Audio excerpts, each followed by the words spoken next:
सिमत जुर्अतो हिम्मत का है इजहार, सीधी बात रिवायात सहाफत का अलंबरदार, सीधी बात।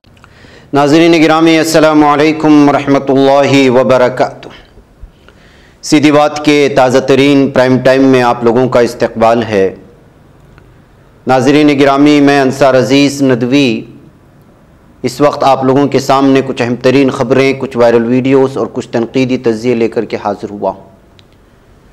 नाज़रीन गिरामी, मैं तमहीदी सुर्खियों में जाऊँगा नहीं, आप लोगों से दरख्वास्त कर लूँगा जो हमेशा की तरह से करता हूँ, इदारे को मजबूत करें, लोगों को इदारे के साथ जोड़ने की कोशिश करें, लिंक को एक दूसरे में ज़रूर शेयर करें ताकि ज़्यादा से ज़्यादा लोग सीधी बात के इस वीडियो से इस्तिफ़ादा कर सकें।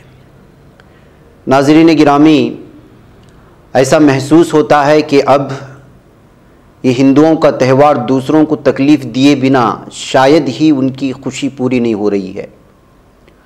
हमने ये जो आजकल दशहरा का त्यौहार चल रहा है, दुर्गा पूजा का त्यौहार चल रहा है, गरबा और डांडिया का जो डांस वगैरह होता है, इस दरमियान में क्या कुछ हुआ हम जानते हैं।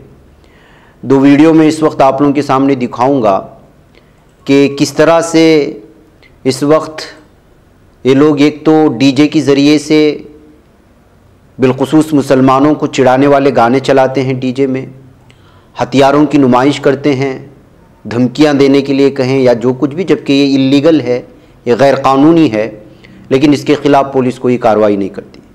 दूसरी जानिब मुसलमानों को चिढ़ाने के लिए देखिए बुर्का पहन करके कुछ नौजवान जो है वो डांस करते हुए नज़र आ रहे हैं मुख्तलिफ़ किस्म के गानों पर। ये सब चिढ़ाने के लिए होता है, एक एहसासात को उभारने के लिए होता है, तकलीफ़ पहुंचाने के लिए होता है। जब इस तरह की कोई बात सामने आती है तो मीडिया चिल्लाने लगता है कि हिंदू कौम के जज्बात को तकलीफ़ पहुंची, इस वजह से गिरफ़्तार किया गया, उनको मारा गया। अब ये खुल्लम खुल्ला दूसरे मज़हब का मजाक उड़ाया जाता है, उनके ख़िलाफ़ किसी तरह की कार्रवाई नहीं होती। ये कहते हुए इन दोनों वीडियो को अलग अलग तबसरों के साथ पेश करने की कोशिशें हुई हैं कि किस तरह से नाज़रीन गिरामी इस वक्त भारत को खाना जंगी की तरफ धकेलने की कोशिश हो रही है कुछ हिंदुत्व तंजीमों की जानिब से। और अफसोसनाक मामला ये है कि इस वक्त भारत का वो हिंदू जो इंसाफ पसंद है वो इस पूरे मामले में खामोश बैठा तमाशा देख रहा है। और वो जो सेकुलर कहते हैं अपने आप को, वो पार्टियाँ भी, और वो शख्स जो अपने आप को इस वक्त जो है किसी न किसी कौम और समाज का कायद कहता है, इस तरह के किसी भी मामले में जो है हुकूमत को आईना दिखाने की कोशिश नहीं कर रहा है। इस बात को लेकर के इस वक्त अलग अलग तबसरे शुरू हो चुके हैं। नाज़रीन गिरामी, चोरी के मामले में लगातार जो है इस वक्त अलग अलग तरह की वीडियोस आ रही हैं अफवाहों के चलते। छत्तीसगढ़ की इस वीडियो को आप देखेंगे तो इसमें 3 साधु नज़र आएंगे जिनको बेदर्दी से पीटा गया है। बच्चा चोर समझकर कि पूरा का पूरा गाँव उमड़ आया, बुरी तरह से मारा। बहरकैफ बीच में पुलिस आई और किसी तरह भीड़ से उनको बचा करके ले गई है। तो ये जो बच्चे चोरी की अफवाहें इस वक्त सामने आ रही हैं कि किसी न किसी लिबास में लोग आकर के बच्चे चोरी करने की कोशिश करते हैं, तो ऐसे में जो है साधु और भी बहुत सारे लोग निशाना बन रहे हैं आवाम के गज़ब का। तकमीली तलबीना ताकत, सेहत और शिफा के लिए सुन्नत और तिब्बे नबवी का बेहतरीन नुस्खा।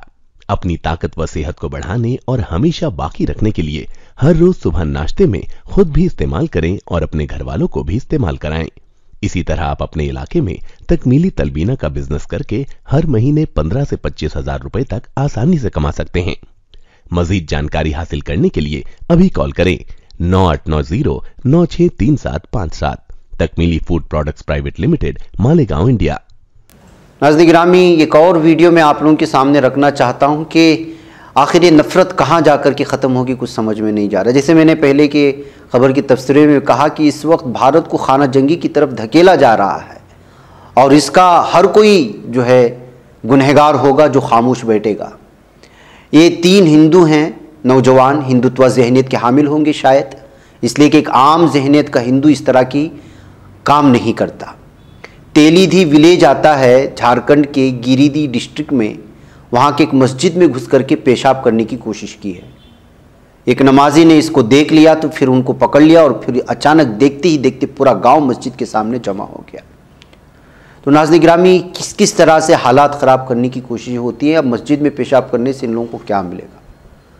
और देखिए वो आजकल झारखंड, छत्तीसगढ़, हर इलाके को इस वक्त जो है हिंदुत्वा जहनीत के ये दहशतगर्द कहें या अस्करियत पसंद कहें या गुंडे कहें, घेराव करने की कोशिशें कर रहे हैं। बहरकैफ, आइए नाज़रीन गिरामी, अब इन नौजवानों को गिरफ्तार कर लिया गया है और पुलिस ने जो है पूरी तरह से उनके खिलाफ कार्रवाई करने की भी बात कही है। नाज़रीन, उद्धव ठाकरे बहुत छाए रहे कल। उनकी वीडियोस और उनके रैली में जमा होने वाले शिवसैनिक की ये वीडियोस देखेंगे तो आप अंदाज़ा लगा सकते हैं कि कितने बड़े पैमाने पर जो है अलग अलग रैलियां करके अपनी ताकत का जो मुख्तलिफ दोनों शिवसेना के धड़ों ने जो ताकत का मुजाहरा किया था, उसमें उद्धव ठाकरे वस्ती मुंबई वाक़ शिवाजी पार्क में रिवायती रैली में मौजूदा वज़ीर आला एकनाथ शिंदे पर ज़ोरदार हमला करते हुए भी नजर आए। अपने बयान में उन्होंने अमित शाह, देवेंद्र फडणवीस और मरकज़ी हुकूमत को भी यहाँ पर तनकीद का निशाना बनाया। और सबसे अहम तरीन बात ये थी कि जो है यहाँ पर कहा जा सकता है कि लाखों की तादाद में लोग जमा हुए थे। ठाकरे ने अपनी तकरीर में कहा था कि बीजेपी ने मेरे पीठ में छुरा घोंपा है और उसे सबक सिखाने के लिए मैंने कांग्रेस और एनसीपी के साथ इत्तेहाद किया। फिर उन्होंने कहा कि इस बार रावण अलग है, जैसे दौर बदलता है वैसे रावण भी बदलता है। अब तक 10 सर वाला रावण देखा था, अब कितने का है। उन्होंने वापस पब्लिक से पूछा था, बताइए कितने का है और कितने सरों का, नहीं कितने खोखे का है बताइए। तो 50 खोखे यानी 50 करोड़ का एक खोखा सर है, यानी कि कटप्पा, यानी जो कट करने वाला अप्पा है वही कटप्पा है। वो काट रहे थे, सोचते रहते थे कि मैं कैसे दोबारा पैरों पर खड़ा ना हो सकूं। नाज़रीन गिरामी, दरअसल वो कटप्पा का हवाला देते हुए और 50 करोड़ में जो बिक गए थे एक एक एमएलए जो उनके पार्टी से वाबस्ता थे, उनको रावण की जगह खड़ा करते हुए 50 सरों का या 50 खोखों का रावण करार दिया है। उद्धव ठाकरे ने एकनाथ शिंदे को धोखाबाज और गद्दार करार देते हुए कहा कि रावण की तरह शिंदे ने चेहरा बदला, गद्दारों को गद्दार ही कहेंगे, ये गद्दी हमारी है, ये वज़ीर आला का ओहदा 50 खोखे का हो गया है, उन्होंने हमें धोखा दिया, शिवसैनिक कटप्पा को कभी माफ़ नहीं करेंगे।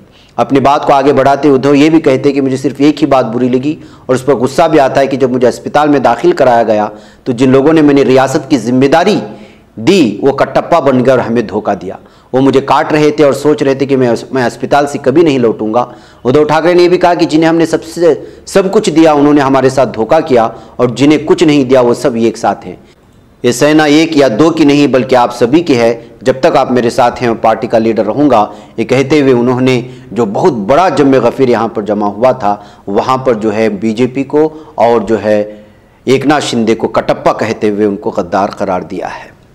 नाज़रीन गिरामी, नागपुर में भी आज आपको मालूम होना चाहिए हमने इसका ऐलान भी पेश किया था, इस सिलसिले में हमने एक इंटरव्यू भी लिया था भारत मुक्ति मोर्चा का।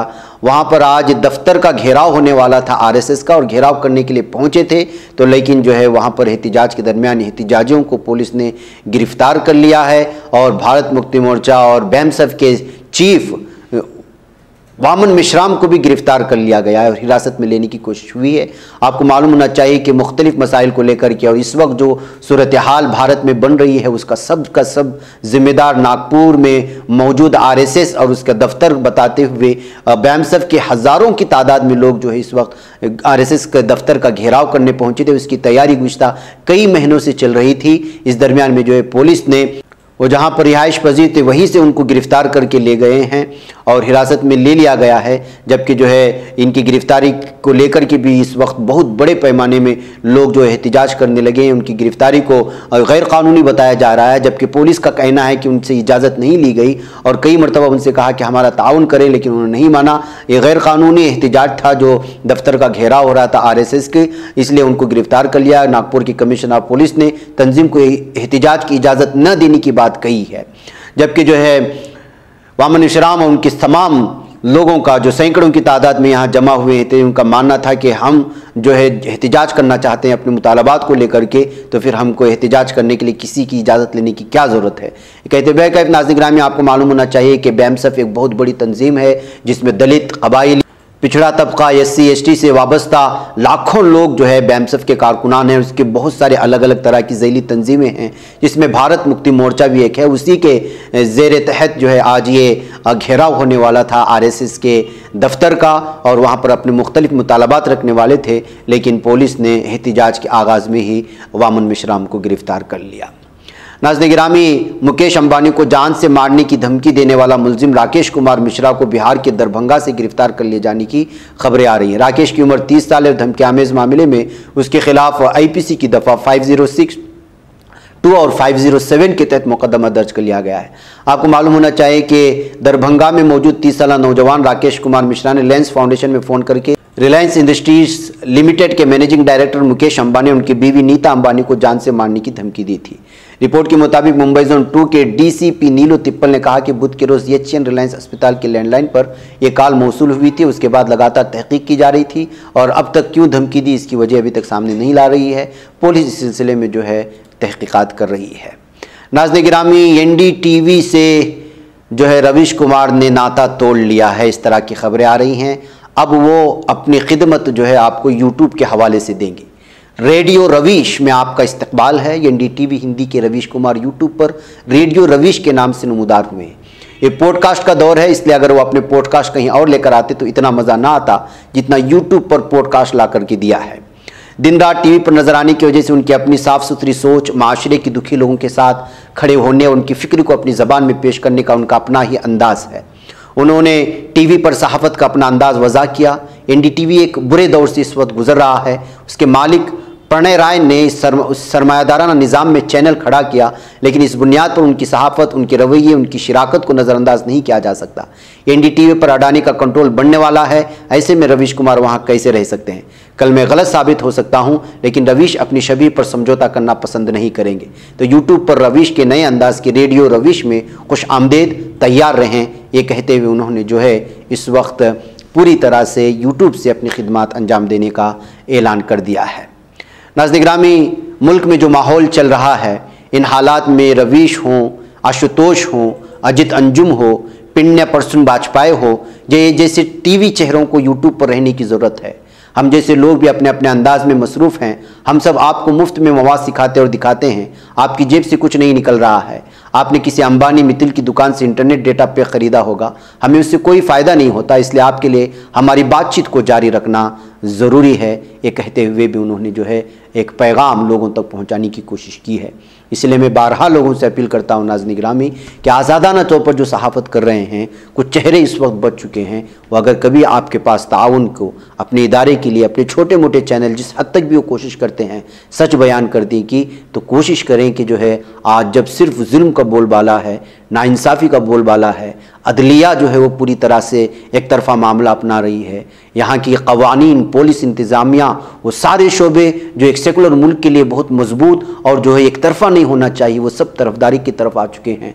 तो कुछ चेहरे हैं, कुछ ज़बानें हैं जो बोल रही हैं, तो उनको ज़रूर आप ताउन करें। इसमें शायद जो है आपका थोड़ा सा ताउन के लिए बहुत ज़्यादा साबित हो सकता है। इसीलिए मैं कहता हूँ कि बहुत सारे बस उंगलियों पर गिने जाने वाले कुछ इस वक्त यूट्यूबर्स रह गए हैं जो ऐसे हालात में कुछ सच बोलने की कोशिश करते हैं, तो क्यों ना अपना हिस्सा भी उसमें शामिल करें, ये सोचने की ज़रूरत है। मुझे इजाज़त है। अस्सलामु अलैकुम रहमतुल्लाहि व बरकातुहू। ही बच पाता है कोई सहाफ़ी की निगाहों से, मिलाता है ये लोगों को मोहब्बत की पनाहों से।